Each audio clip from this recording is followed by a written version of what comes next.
గత వారం రోజులుగా వివిధ డిజిటల్ మీడియా ఛానల్స్ కానీ యూట్యూబ్ ఛానల్స్ కానీ సోషల్ మీడియా ప్లాట్ఫామ్స్ అయినటువంటి Facebook, Twitter, Insta, యూట్యూబ్లలో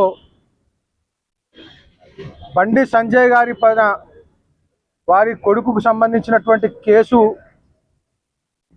Bandi Sanjay గారికి అంటగడుతూ జరుగుతున్నటువంటి దుష్ప్రచారం పైన లేనిపోని ఆరోపణలు, చాలా డిమీనింగ్గా డిఫెమేటరీగా వస్తున్నటువంటి కంటెంట్స్ పైన బండి సంజయ్ గారు నిన్న సిటీ సివిల్ కోర్టుని డిఫమేషన్ సూట్ ద్వారా ఆశ్రయించడం జరిగింది.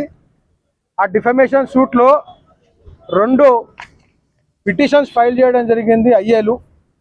ఆ ఐఏల సారాంశం ఏంటంటే, ఈ వారం రోజులుగా బండి సంజయ్ గారి పైన మీడియా ఛానల్స్లో కానీ, శాటిలైట్ ఛానల్స్ కానీ, యూట్యూబ్ ఛానల్స్ కానీ, సోషల్ మీడియా ప్లాట్ఫామ్స్ అయినటువంటి ఫేస్బుక్, వాట్సాప్, ఇన్స్టాగ్రామ్, యూట్యూబ్లో, ట్విట్టర్లో జరుగుతున్నటువంటి డిఫమేటరీ కంటెంట్ను వెంటనే పోస్ట్ చేయకుండా అన్ని ఛానల్స్ కూడా గ్యాగ్ ఆర్డర్ పాస్ చేయడం జరిగింది సిటీ సివిల్ కోర్ట్. రెండో అయ్యే ఏంటిదంటే, ఇప్పటి వరకు చేసినటువంటి మొత్తం కంటెంట్ మొత్తం కూడా తొలగించాల్సిందిగా సిటీ సివిల్ కోర్ట్ అన్ని ఛానల్స్కి, అన్ని మీడియా ఛానల్స్కి, అన్ని సోషల్ మీడియా ప్లాట్ఫామ్స్కి కూడా ఆదేశం జారీ చేయడం జరిగింది. ఇప్పుడే ఆర్డర్ పాస్ అయింది. ఆర్డర్ కాపీ మా చేతికి రాగానే మేము అన్ని మీడియా ఛానల్స్ కూడా పంపడం జరుగుతుంది. త్రూ పోస్ట్ కానీ, త్రూ మెయిల్ కానీ పంపడం జరుగుతుంది. ఇది జాయింట్ ఐ ఆర్డరు.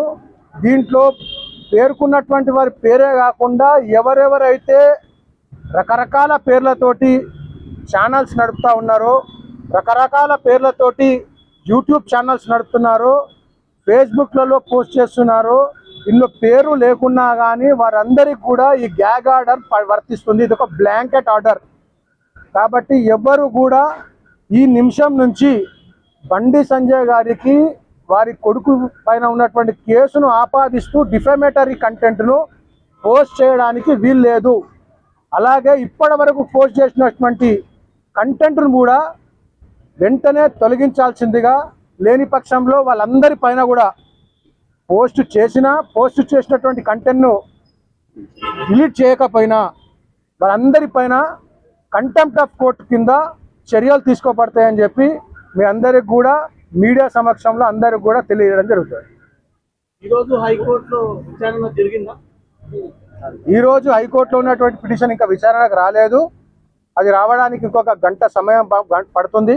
గంట తర్వాత అక్కడ విచారణలో జరిగిన విషయము, అక్కడ ఆర్డర్ కాపీ యొక్క సారాంశాన్ని మీకు తెలియజేయడం జరుగుతుంది. ఓన్లీ బండి సంజయ్ పేరు మాత్రం ప్రస్తావించారు. ఓన్లీ బండి సంజయ్ గారు minister of home affairs government of India, minister of state for home affairs government of India గారి యొక్క పేరును ప్రస్తావిస్తూ కేసుకు ఆపాదిస్తూ డిఫమేటరీ కంటెంట్ని మొత్తం కూడా తొలగించాలని చెప్పి జాయింట్ ఐ ఆర్డర్ వచ్చింది. అన్ని బ్లాంకెట్ ఆర్డర్ అన్ని మీడియా ఛానల్స్కి, సోషల్ మీడియా ప్లాట్ఫామ్స్లో ఉన్నటువంటి యూట్యూబ్ ఛానల్స్కి కూడా ఇది సమానంగా వర్తిస్తుంది.